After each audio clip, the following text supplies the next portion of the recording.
mana mutanen nan kaɗan ne ba sa da yawa. Kasuwanci muke fa, miliyoyin rufe muka narka. Ka san dan biyan ku albashi nawa muke biya kuɗin haraji kuwa? Shine zaka zo mana da labarai cewa duk an kwace mana motocin aiki? Yalla bai, su me za su yi da motar to?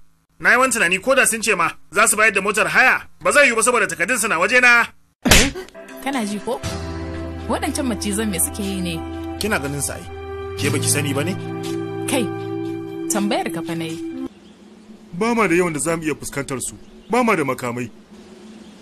Nan daji ne, kuma dajin shine ƙarfinmu.